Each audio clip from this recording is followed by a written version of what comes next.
बेटा जी पिछली जो एटॉमिक मॉडल था वो रदरफोर्ड का था, जिसको मैक्स प्लैंक ने फेल कर दिया था और अपने खुद का EMR की थ्योरी दी थी। मैक्स प्लैंक ने, जैसा आपको याद ही है, मैक्स प्लैंक ने बोला था कि जैसे जैसे इलेक्ट्रॉन किसी चार्ज पार्टिकल यानी कि न्यूक्लियस के चारों तरफ घूमता रहेगा तो घूमता घूमता वो एनर्जी लूज करेगा और फाइनली आपको याद हो तो एक स्पाइरल पाथ बनाते हुए इलेक्ट्रॉन आपके न्यूक्लियस के अंदर एनिहिलेट हो जाएगा और एटम को आपके पास खत्म कर देगा। तो उसकी जो प्रॉब्लम थी उसको सॉल्व करने के लिए अगला जो मॉडल आया वो बोहर एटॉमिक मॉडल आया। बोहर ने प्लैंक के क्वांटम मॉडल को यूज़ किया। जो आपके पास प्लैंक का क्वांटम मॉडल था उसको इन्होंने यूज़ किया। जो मैक्सवेल का कंसेप्ट था, मैक्सवेल के कंसेप्ट को इन्होंने ख़त्म करने के लिए क्या, मैक्स आपके पास जो प्लैंक था उसने नहीं कहा था कि आपके पास क्वांटम मॉडल कि भाई आपके जो EMR हैं वो आपके पास क्वांटाइज्ड है। बस उसी क्वांटाइज्ड मॉडल को इन्होंने यूज़ किया। उन्होंने कहा कि भाई आपके पास जो इलेक्ट्रॉन है अब भी रदरफोर्ड की तरह ही वो सर्कुलर पाथ में घूमता रहेगा न्यूक्लियस के चारों तरफ, लेकिन उसके पास एक नहीं बहुत सारे ऑप्शंस होंगे, लेकिन वो सिर्फ और सिर्फ उन्हीं ऑप्शनों में यानी कि उन्हीं शेल्स में, ऑर्बिट्स में घूमेगा जिनमें घूमने पर उसकी एनर्जी ना गेन होती है ना लॉस होती है, मीन्स उसकी एनर्जी फिक्स रहती है। ये इसका बहुत इंपॉर्टेंट पॉइंट था जिसको हमने बोला क्वांटाइजेशन मॉडल, कि भाई आपके पास जो इलेक्ट्रॉन घूम रहे हैं वो हमेशा क्वांटाइज्ड रहेंगे एनर्जी के रेस्पेक्ट में, एनर्जी के रेफरेंस में। और वहीं से उन्होंने अपना मॉडल दिया। उसी के बेसिस पर सबसे बड़ा पॉजिटिव पॉइंट जो आपके पास इस कंसेप्ट का था वो था कि इसने समझा दिया स्पेक्ट्रा को। स्पेक्ट्रा की कैलकुलेशन जो थी रिडबर्ग के फॉर्मूले से, और जो स्पेक्ट्रा की कैलकुलेशन इन्होंने ट्रांजिशन के थ्रू समझाई वो बिल्कुल एक दूसरे को मैच कर रही थी। तो यहां से पता चलता कि हाँ, इनकी कैलकुलेशन काफ़ी हद तक ठीक भी है। तो अब स्टार्ट करते हैं कि था क्या। तो फिर वही चीज़ें, सबसे पहले इसने कहा कि भाई न्यूक्लियस के चारों तरफ आपके पास बहुत सारी रीजन्स रहेंगे जिसमें से इलेक्ट्रॉन सिर्फ उन्हीं रीजन्स में घूमेगा जो स्फेरिकल हैं, जो सर्कुलर हैं, जिनको ऑर्बिट या शेल्स का। वही आपके पास K शेल n=1 है, L शेल n=2 है। ये n प्रिंसिपल क्वांटम नंबर है, शेल नंबर है बेटा। Each orbit has fix amount of energy, so each orbit or shell is known as energy level. हर एक शेल की एक फिक्स एनर्जी, इसलिए हर एक को उन्होंने कह दिया कि भाई ये एनर्जी लेवल्स हैं। अब electron revolves around nucleus in energy level without, ये विद का साइन है बेटा, without losing energy with fixed energy, and that is why orbits are stationary orbit. बात हो ही गई थी अभी डिस्कशन में। सबसे इंपॉर्टेंट पॉइंट ध्यान दीजिएगा, angular momentum of each orbital is quantized. यहीं से उसने क्वांटाइजेशन का कंसेप्ट दिया था। क्या एंगुलर मोमेंटम जो क्या होता है MVR is quantized, that is h/2π के इंटीग्रल मल्टीपल्स होंगे। जैसे n=1 है तो h/2π रहेगा, n=2 है तो h/π हो जाएगा, n=3 है तो 3h/2π हो जाएगा। मीन्स h/2π के पैकेट्स की फॉर्म में आपका एंगुलर मोमेंटम फिक्स रहेगा। When electron changes its orbit, किसी भी वजह से, एनर्जी लूज करने की वजह से, बाहर से एनर्जी गेन करने की वजह से, energy change occurs in Qantas. उसने कहा कि जो एनर्जी चेंज होगा ना ये भी फिक्स पैकेट्स की फॉर्म में होगा। ठीक है जी, that is E2 - E1 = hν। hν के पैकेट्स की फॉर्म में वो एनर्जी रिलीज होगी। सेम जो प्लैंक ने कहा था वही चीज इसने कही। और hν किसके इक्वल होता है बेटा? hc/λ के।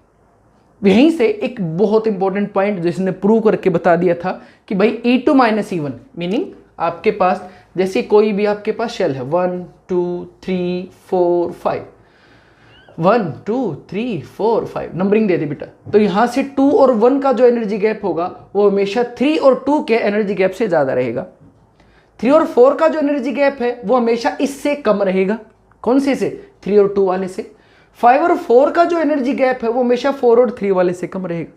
इसका मतलब 1 और 2 का energy gap E2 - E1 maximum रहेगा, followed by E3 - E2, followed by E4 - E3 and so. इससे बहुत बार क्वेश्चंस आए हैं बेटा, तो थोड़ा ध्यान दीजिएगा प्लीज। एडवांटेजेस या रिजल्ट ऑफ बोर थ्योरी, सबसे बेस्ट एडवांटेज, जैसे बात भी कही, स्पेक्ट्रा। इसने कहा spectra of single electron spaces, that is hydrogen, lithium 2 positive, helium positive etcetera, can be explained कैसे? En1 - n2, एनर्जी का चेंज तो होगा ही, या तो एब्जॉर्प्शन होगा या एमिशन होगा। किसके इक्वल होगा? hc multiplied by 1 - λ - 1/λ2 is equal to 1/n1² - 1/n2² multiplied by hc। तो ये उन्होंने बताया कि भाई ये रिडबर्ग वाला फार्मूला, उसके सिर्फ और सिर्फ r की जगह की बार क्या आ गया? hc, जहां से आपके पास क्या जाएगा? एनर्जी का गैप। तो ये चीज समझाई, किसने समझाई बेटा आपके पास? हाँ जी, बोहर ने। उसके अलावा उन्होंने ये भी बताया कि कितनी स्पेक्ट्रल लाइंस पॉसिबल हो सकती हैं, दो केस बना के, कि भाई जब इलेक्ट्रॉन मान लो किसी से भी, मान लो 5वें ऑर्बिट से जंप कर रहा है, 5वें ऑर्बिट से बता दिया भाई 5वें ऑर्बिट से जंप कर रहा है, तो ऑब्वियस है ग्राउंड स्टेट पे करेगा, और ग्राउंड स्टेट क्या होगी? n = 1। तो जब भी किसी ग्राउंड स्टेट से n पे जाता है या n से ग्राउंड स्टेट पे आता है, तो कितनी स्पेक्ट्रल मैक्सिमम लाइन पॉसिबल है? n × n-1 divided by 2। और अगर मान लो 5वें से दूसरे पे आया है या छठे से तीसरे पे आया है, इस तरीके से जब n1 n2 ग्राउंड स्टेट के अलावा कुछ और वैल्यूज हों, तो कितनी आपके पास स्पेक्ट्रल लाइन एग्जिस्ट कर सकती है? तो होंगी आपके पास n2 - n1, भाई higher value minus lower value, multiplied by n2 - n1 + 1 divided by 2। इतनी total spectral maximum line exist कर सकती है। और इसकी थ्योरी के बेसिस पे इन्होंने energy, radius, velocity, number of revolutions पर सेकंड, दैट इज फ्रीक्वेंसी, इनके बारे में भी इंफॉर्मेशन दे दी। यहां पर ये वैल्यूज थोड़ी सी ध्यान दीजिएगा, स्पेसिफिकली एनर्जी। एनर्जी नेगेटिव है। एनर्जी नेगेटिव क्यों है? क्योंकि माना गया कि जब भी न्यूक्लियस इलेक्ट्रॉन इनफाइनाइट दूर चला गया, इन्फिनिटी पे चला गया बेटा जी, तब उसकी एनर्जी जीरो हो जाएगी, क्योंकि कोई अट्रैक्टिव फोर्स, कोई रिपल्सिव पुल नहीं रहेगा किसी भी टाइप का, तो उस टाइम पे एनर्जी क्या हो जाएगी? जीरो। अब जैसे जैसे वो न्यूक्लियस की तरफ इलेक्ट्रॉन आएगा, शेल्स के अंदर एंटर करेगा, there will be attractive force. Attraction है तो एनर्जी हमेशा एग्जैक्टली रिलीज होती है, घटती है। तो एनर्जी रिलीज होगी तो इन्फिनिटी पे जीरो थी, तो घट के कितनी हो जाएगी? नेगेटिव ही हो जाएगी। तो यहाँ पे उन्होंने बताया कि एनर्जी नेगेटिव क्यों है? क्योंकि भाई इन्फिनिटी के ऊपर एनर्जी इलेक्ट्रॉन की जीरो थी, तो जैसे जैसे अंदर एंटर करता जाएगा एनर्जी घटती जाएगी, because of the attractive force of the nucleus. अब एनर्जी होगी कितनी? जो इन्होंने इलेक्ट्रोस्टैटिक फोर्स और एंगुलर मोमेंटम दोनों को बैलेंस करके इन्होंने कैलकुलेट करके निकाली, -2π² m e⁴h²। यहाँ 2π² कॉन्स्टेंट है, m मास ऑफ इलेक्ट्रॉन है। यहां से क्वेश्चन बनता है भाई, e चार्ज ऑफ इलेक्ट्रॉन है, जो जनरली एक ही है भाई। तो m और e, बेटा e की जनरली कई बार वैल्यू भी पूछ लेते हैं। यहां से बड़े प्यारे क्वेश्चन बनते हैं, क्या कि भाई इलेक्ट्रॉन की बजाय प्रोटॉन दे दिया, ठीक है जी, चार्ज पार्टिकल फोटोन की बजाय कोई दूसरा फोटोन दे दिया, उस दौरान एनर्जी चेंज कितना रहेगा उसका? तो यहां पे m से सीधा मतलब ये है, कई बार ही पूछा था कि कैसे वैल्यू वेरी करेगी, घटेगी या बढ़ेगी। इलेक्ट्रॉन की बजाय प्रोटॉन ले लिया, तो बताओ एनर्जी घटेगी या बढ़ेगी? भाई मास से कैसे डिपेंडेंट है एनर्जी? डायरेक्टली है ना, ऑब्वियस ही बात है। तो प्रोटॉन लेंगे तो बढ़ जाएगा। प्रोटॉन की बजाय मान लो इसी एनर्जी के साथ आपने कोई क्रिकेट की बॉल ले ली 55 ग्राम्स के आसपास की, तो और भी ज़्यादा बढ़ जाएगा बेटा। तो जैसे जैसे मास बढ़ता है एनर्जी आपके पास ऑब्वियस है बढ़ती जाएगी। वहीं पे ऐसे ही चार्ज के साथ है, जैसे जैसे चार्ज बढ़ेगा एनर्जी भी बढ़ती जाएगी। अब ये सारी चीज़ें फॉर एन इलेक्ट्रॉन कांस्टेंट है, जिसको हमने नाम दे दिया k, और k की ये वैल्यूज हो सकती हैं, जिसमें सबसे ज़्यादा यूज़ ये होगी, और फिजिक्स वाले ज़्यादातर इसको यूज़ करते हैं, क्योंकि वो करंट की फॉर्म इलेक्ट्रॉन के एक्साइटेशन या डी एक्साइटेशन चेक करते हैं। अगला रेडियस। रेडियस में भी वही चीज़ है आपके पास, जैसे जैसे मास बढ़ता है रेडियस घटती जाती है। ये चीज़ कॉम्पिटिटिव एग्जाम यूज कर सकता है, अदरवाइज सिंपल है, ये सारे कांस्टेंट है, कांस्टेंट को पुट करो तो R0, और R0 की वैल्यू कितनी होगी? 53 पिकोमीटर्स। ऐसे ही वेलोसिटी V0 × Z/n, Z आपको पता है एटॉमिक नंबर, और n शेल, किसी शेल के अंदर कितनी होगी? तो V0 की वैल्यू फिक्स है 2.18 × 10⁶ मीटर/सेकंड। फिर से ये सारी चीज़ें जो उन्होंने कैलकुलेट की थी बोहर सर ने, ये सभी एग्जैक्ट किसके लिए थी बेटा जी? ये सारी चीज़ें थी सबसे इंपॉर्टेंट सिंगल इलेक्ट्रॉन स्पेसिस के लिए। अगर मल्टीपल इलेक्ट्रॉन है तो बोहर सर इसके बारे में कोई इंफॉर्मेशन नहीं दे पा रहे थे। और यहीं से आपके पास फ्रीक्वेंसी भी आ जाएगी। फ्रीक्वेंसी क्या होगी? वेलोसिटी अपॉन में 2πrn, यानी कि टोटल कितना डिस्टेंस उसको ट्रैवल करना है, और यहाँ से आपके पास ये आ जाएगी फ्रीक्वेंसी की वैल्यू। ठीक है, अब लिमिटेशन देखो किस वजह से फेल हुआ। सबसे पहले अगर मल्टीपल इलेक्ट्रॉन्स हो, मान लो helium 2 positive, sorry helium positive है, लिथियम 2 पॉजिटिव ना हो, हीलियम हो तो 2 इलेक्ट्रॉन वाली स्पीसीज हो तो ये फार्मूला एप्लीकेबल नहीं है। तो सिंगल इलेक्ट्रॉन है तो ही ये फार्मूले सारे एप्लीकेबल हैं, अदरवाइज ये फेल है। और आपको पता है सिंगल इलेक्ट्रॉन स्पीसीज तो 2-3 ही है बस, हमारे पास तो 118 एलिमेंट है, तो ये फेल हो जाएगा।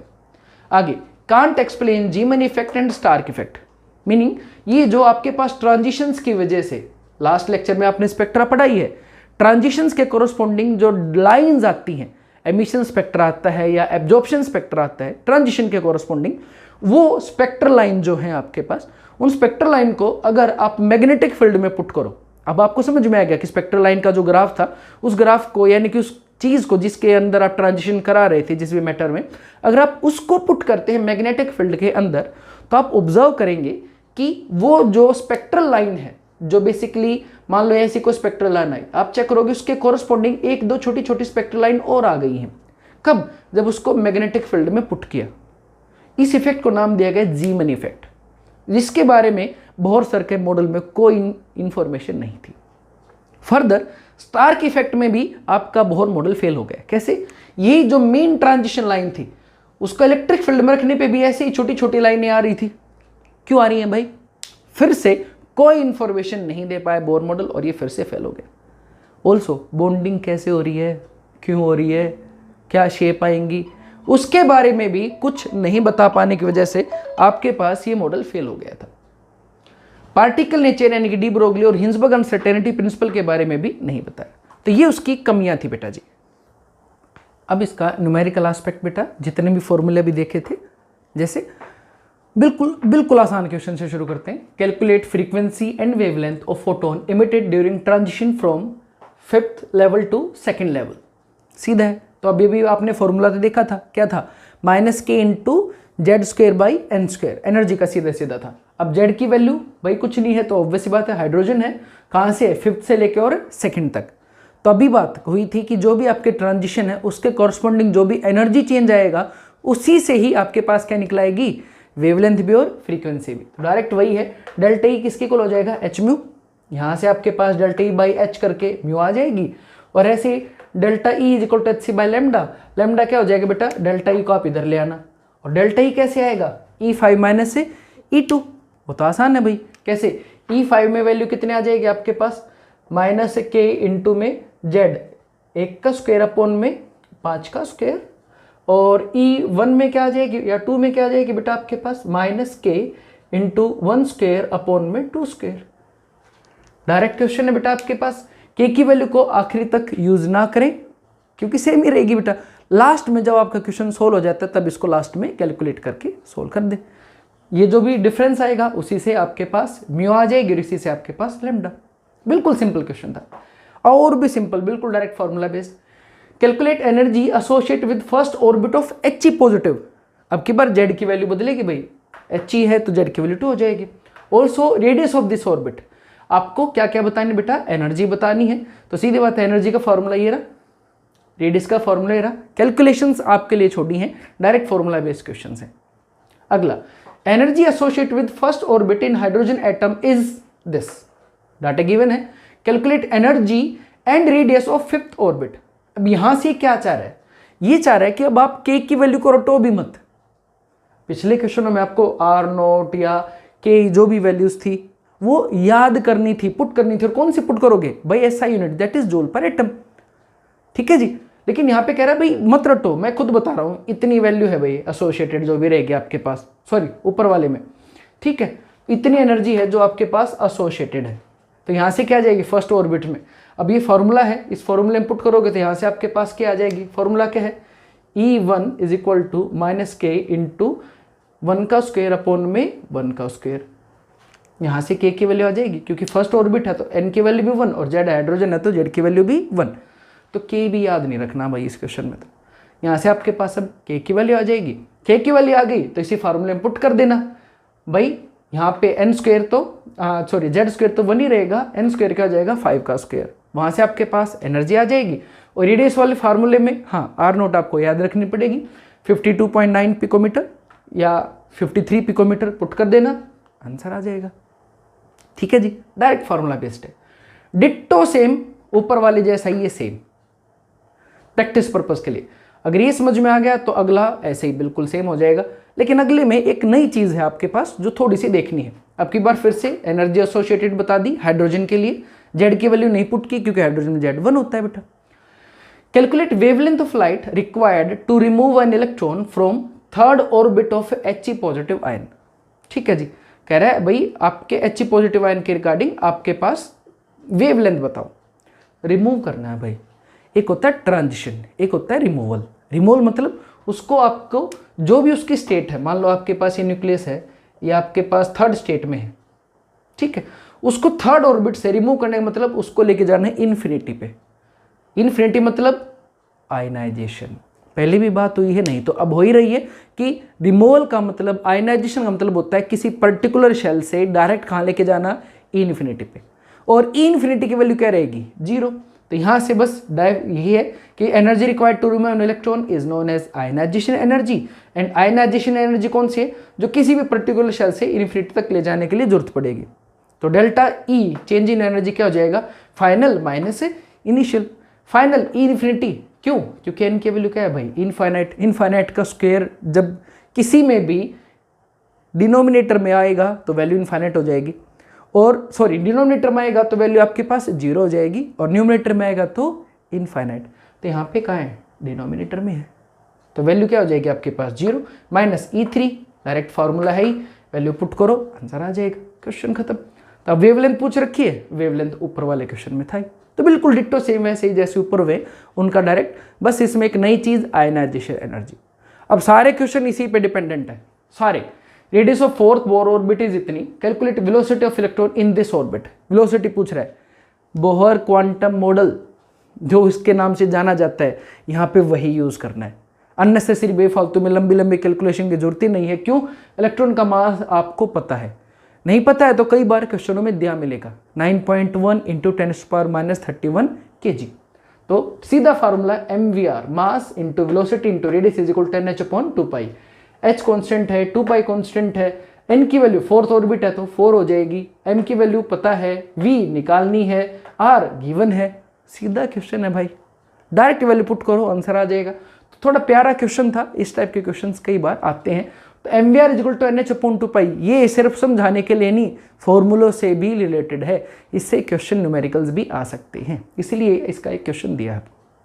अगले बहुत आसान से, calculation of second Bohr orbit to the third Bohr orbit. सीधा यार, R2 divided by R3 formula निकालना है सीधा, ठीक है जी। R2 का फार्मूला आपको पता ही है, R0 इंटू में n²/z, 2²/1। R3 R0 इंटू में n², 3 का स्क्वायर डिवाइडेड बाई z, 1। दोनों का रेशो ले लेना, आंसर 4/9 सीधा आ जाएगा। Electronic energy of hydrogen atom is इतना, फिर से दे दी भाई। Calculate first excitation energy, calculate ionization energy. First excitation पहले भी बात हुई है, first excitation, first spectral line क्या होता, जब किसी पर्टिकुलर शेल से वो कहाँ जाता है, अगली में। लाइमन बाल्मर में भी हुई थी, तो जस्ट नेक्स्ट में जाता है, n से n+1 अगली वाली पे जाता है। पूछ रहा है फर्स्ट एक्साइटेशन स्टेट बतानी है, तो फर्स्ट एक्साइटेशन स्टेट क्या रहेगी, n1 से लेके n = 2 पे। आयनाइजेशन एनर्जी, आयनाइजेशन पे अभी बात करके आए, इस क्वेश्चन में क्या रहेगा, n से लेके n = इन्फिनिटी। यहाँ पे कुछ नहीं गिवन है तो n की वैल्यू हमेशा की तरह ग्राउंड स्टेट यानी कि 1 मानी जाएगी। तो n1 से n इन्फिनिटी की एनर्जी निकालनी है, और यहाँ पे एक्साइटेशन स्टेट कौन से निकालनी है, आपके पास 1 से 2 पे, तो E2 माइनस से E1। डायरेक्ट फॉर्मूला है, प्लीज पुट करो आंसर निकालो, काम खत्म, बहुत आसान। तो ऐसे न्यूमेरिकल्स बहुत आते हैं बेटा। Ionization energy of He positive, ये थोड़ा सा अच्छा है, is 8.72 into 10⁻18 joule per atom. Calculate energy of first stationary state. सारे न्यूमेरिकल्स वर्ड्स में है बहुत आसान। कह रहे हैं फर्स्ट स्टेशनरी स्टेट की एनर्जी निकालो। फर्स्ट स्टेशनरी स्टेट मतलब n = 1। कहा था ना बोहर ने, उन्हीं को तो यूज कर रहा है कि जहां पे इलेक्ट्रॉन की एनर्जी फिक्स रहेगी वही क्या रहेंगे, स्टेशनरी लेवल। तो फर्स्ट ऑर्बिट या फर्स्ट एनर्जी लेवल ही क्या है, फर्स्ट स्टेशनरी लेवल है। तो first stationary level of Li2 positive. ध्यान देना, ऊपर गिवन है हीलियम के लिए, पूछ रहा है लिथियम के लिए, कोई बात नहीं, कोई दिक्कत नहीं है। यहाँ से हम क्या निकाल लेंगे बेटा, यहाँ से हम निकाल लेंगे K की वैल्यू। फिर से ये नहीं चाह रहा कि आप K को भी रटो, खुद दे रहा है। कैसे, आयनाइजेशन एनर्जी क्या रहेगा, पिछले वाले कन्फ्यूजन से करके E0 माइनस E1, तो negative of the first energy, energy in the first orbit, उसको पुट किया, -k into z²/n²। Direct formula से आपके पास K की वैल्यू आ गई, सॉल्व कर लेना, क्योंकि Z की वैल्यू क्या है बेटा, हीलियम के केस में 2 का स्क्वायर दैट इज 4। अब K की वैल्यू को उठा के इसमें पुट कर दो, दैट्स इट। ऐसे क्वेश्चनों में आप वैल्यू जो आपको याद है उसको कृपया करके पुट ना करें, कई बार वो क्वेश्चन में घुमाने के लिए वैल्यू थोड़ी सी अलग भी दे सकता है। आप अपनी रटी रटाई के की वैल्यू को यहाँ पे वैल्यू को पुट ना करें, ठीक है जी। उसने दे रखा तो उसी से पहले के निकाल लें और उसी के को अगले में यूज करें, ठीक है जी। इसीलिए क्वेश्चन दिया, इसलिए ये वाला क्वेश्चन कराया कि भाई अगर उसने वैल्यू दे रखी तो उन्हीं को यूज करें। आपको याद है 100% वही होंगी वैल्यू, लेकिन अगर 1% भी अगर गलत हुआ तो आपका आया हुआ न्यूमेरिकल गलत, +4 की बजाय -1 हो जाएगा। थोड़ा सा ध्यान से, how much energy is required to ionize hydrogen atom is in n is equal to 5, compare it with ionization energy of H atom. ये बहुत प्यारा आया हुआ क्वेश्चन है। कह रहा है आपके पास 5वां ऑर्बिट के अंदर इलेक्ट्रॉन है, जैसे ये रहा न्यूक्लियस 1 2 3 4 5 से इसको कहाँ लेके जाना है, इन्फिनिटी पे। उसके लिए एनर्जी बताओ और इसको कंपेयर करो ionization energy of H atom.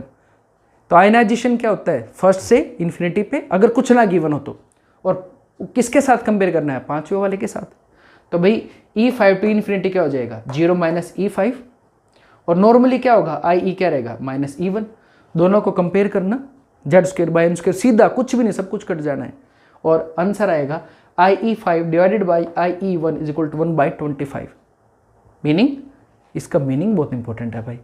क्या कह रहा है, 5वें से इलेक्ट्रॉन निकालने के मुकाबले में पहले से इलेक्ट्रॉन निकालने में 25 गुना ज़्यादा एनर्जी देनी पड़ती है। मीनिंग 5वें वाले से इलेक्ट्रॉन निकालना आसान है, पहले वाले से इलेक्ट्रॉन निकालना मुश्किल है। डायरेक्ट एप्लीकेशन है ये किसकी, E2 - E1 greater than E3 - E2 greater than E4 - E3 greater than E5 - E4 and so on. तो अब तो इन्फिनिटी लेके जा रहे हो, तो भाई ये बहुत इंपॉर्टेंट है। लास्ट सिंपल आपके पास question, predict maximum number of emission line when electron is excited from 6 stationary shell, यानी कि n is equal to 6 to ground level, 6 से 1 पे। तो भाई सीधा formula n into n-1 divided by 2, सीधी लाइन आ जाएंगे आपके पास 15। सेकेंड स्टेशन लेवल यानी कि 6 से 2, तो अब की बार फार्मूला कौन सा लगेगा, n2 - n1 multiplied by n2 - n1 + 1 bracket close divided by 2। सीधे हैं, क्वेश्चन जरूर ट्राई करें बेटा, जितना थ्योरी इंपॉर्टेंट है उससे ज़्यादा इंपॉर्टेंट न्यूमेरिकल है। होपफुली समझ में आ गए होंगे। Thank you.